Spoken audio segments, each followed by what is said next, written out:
Il me reste 5 minutes. J'aimerais beaucoup qu'on parle de Mohamed Amra maintenant directement. Si vous êtes d'accord, Jules Torres, une extraction de prisonnier qui interpelle.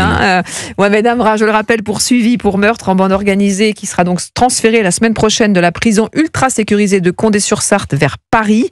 Il sera interrogé dans le cadre de l'enquête sur son évasion en mai 2024 qui a causé la mort, je le rappelle, de 2 agents pénitentiaires. Alors on va écouter Bruno Retailleau qui s'est dit contre ce transfert de Mohamed Amra. Il souhaite que la juge se déplace. Il était sur RTL ce matin.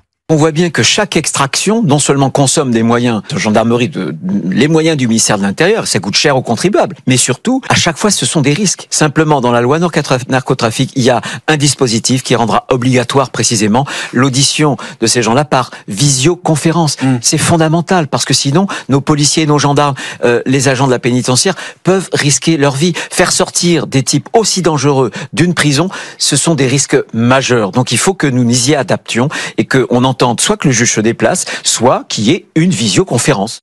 Faut-il transférer Mohamed Amra ? Je rappelle que c'est un transfert sous haute sécurité. Pourquoi la juge ne se déplace-t-elle pas ? C'est une très bonne question.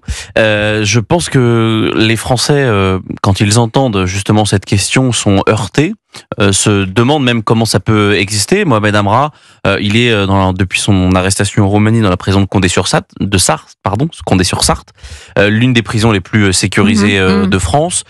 Je pense qu'un magistrat peut objectivement se rendre dans cette prison ultra sécurisée pour faire ce qu'il a à faire. Et donc moi je ne comprends pas. Alors on argumente autour de son entourage en disant qu'il faut que l'interrogatoire soit de bonne qualité, que ce sera mieux si ça se fait chez elle que sur place, qu'elle doit se déplacer avec des personnes et elle veut aussi envoyer un message fort. Voilà. Que la magistrate se déplace avec des personnes me semble plus simple à organiser que le déplacement de Mohamed Amra. Surtout quand on sait que la justice est exsangue. Donc voilà, encore une fois, on ne comprend pas, c'est cette justice devenue folle, où on n'est plus intéressé finalement par les droits de Mohamed Amra, qui a du sang sur les mains. Je rappelle quand même qu'à Incarville, il y a 3 policiers qui ont été blessés, il y en a 2 qui sont morts, un qui devait être père de famille seulement quelques semaines après sa mort. Donc au moins les droits de la défense de Mohamed Amra, j'en ai plus rien à faire, honnêtement. Et ça choque l'opinion publique aujourd'hui. L'opinion publique, ils ne comprennent pas qu'aujourd'hui des magistrats, des juges d'instruction décident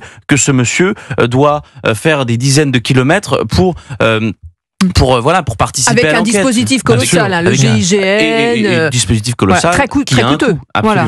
Non mais bien sûr, je suis d'accord, Bruno Retailleau a raison, on va pas demander à des forces de l'ordre de risquer leur vie pour faire cet interrogatoire. Mais juste si on prend un tout petit peu de recul et qu'on se dit, là on est en train de faire, sur l'objet du débat, vous vous rendez compte quand même de où on en est arrivé en France ? Qu'on se dise qu'on ne peut plus transférer un prisonnier pour un interrogatoire parce qu'on craint qu'il y ait des bandes de trafiquants qui viennent faire une évasion en butant comme des chiens des policiers et des agents de la pénitentiaire. On en est arrivé là. Ça veut dire, c'est quand même, il faut quand même pointer ce problème du doigt quand on parle des questions d'insécurité. Mais qu'est-ce que ça dit Mais ça dit que là, on est en train d'aller de plus en plus vers une logique où les mafias de drogue prennent du terrain, essayent de concurrencer l'État, essayent de gagner leur bras de fer avec l'État, et qu'elles sont quand même arrivées à une situation où l'État dit un truc aussi simple qu'un transfert de prisonniers pour un interrogatoire, on a trop peur de l'organiser. Et rationnellement, d'avoir peur. Mais je trouve ça quand même sidérant qu'on soit là en 2025 à faire le constat qu'on ne peut plus faire un déplacement de prisonniers pour l'interroger sans avoir un débat à la radio sur le risque de mort que prennent les policiers. Je trouve ça incroyable.